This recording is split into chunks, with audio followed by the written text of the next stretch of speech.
St. Augustine lecture on the Gospel of St. John, chapter 1, verse 1 to 5, following.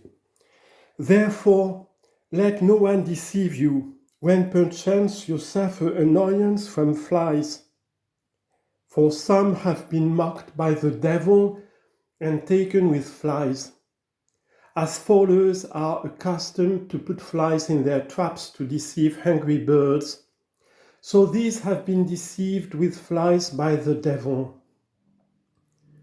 Someone or other was suffering annoyance from flies. A Manichaean found him in his trouble, and when he said that he could not bear flies and hated them exceedingly, immediately the Manichaean said, "Who made them?" And since he was suffering from annoyance and hated them, he dared not say, "God made them," though he was a Catholic. The other immediately added, "If God did not make them, who made them?" "Truly," replied the Catholic, "I believe the devil made them." And the other immediately said, "If the devil made the fly, as I see you allow, because you understand the matter well, who made the bee, which is a little larger than the fly?" The Catholic dared not say that God made the bee and not the fly, for the case was much the same.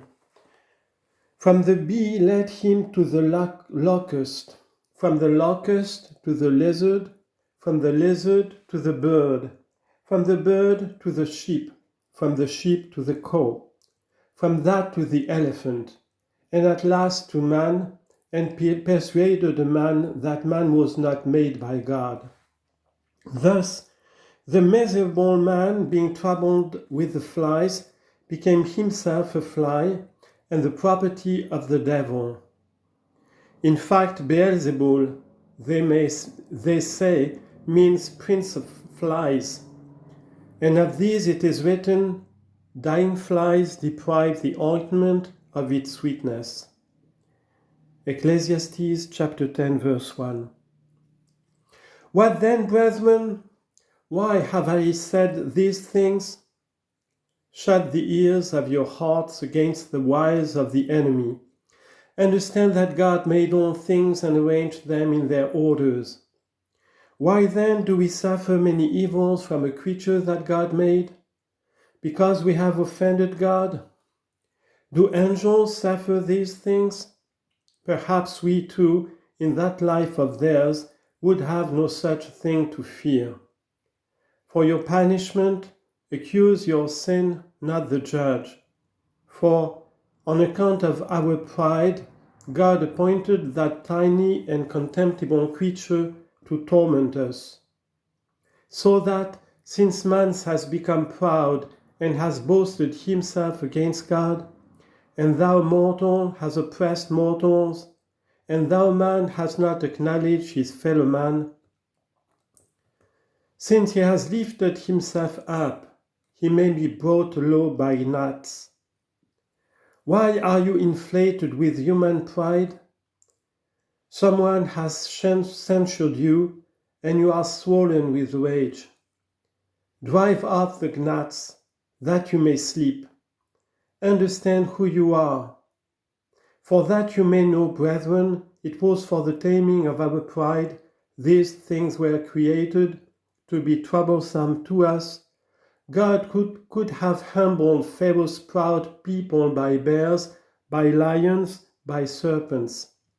He sent flies and frogs upon them. Exodus chapter 8. That their pride might be subdued by the meanest creatures. All things then, brethren, all things were made by him, and without him was nothing made. But how were all things made by him? That which was made in him is life.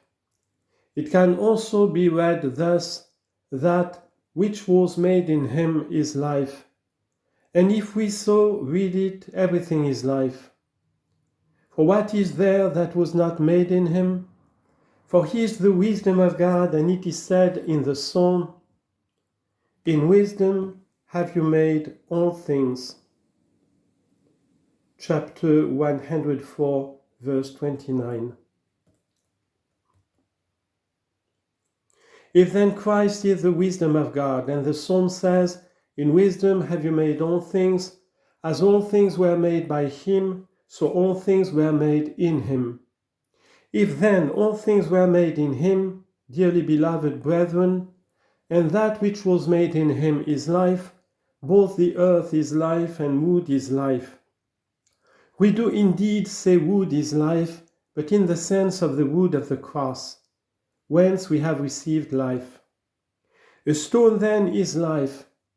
It is not seemly so to understand the passage as the same most vile sect of the Manichaeans creeps stealthily on us again and say that a stone has life, that a wall has a soul, and a cord has a soul, and wool and clothing. For so they are accustomed to talk in their raving. And when they have been driven back and refuted, they in some sort bring forward scripture saying, "Why is it said, that which was made in him is life?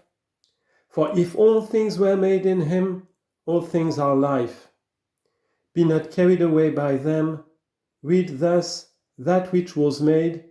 Here make a short pause and then go on. In him is life. What is the meaning of this? The earth was made, but the very earth that was made is not life. But there exists spiritually in the wisdom itself a certain reason by which the earth was made. This is life.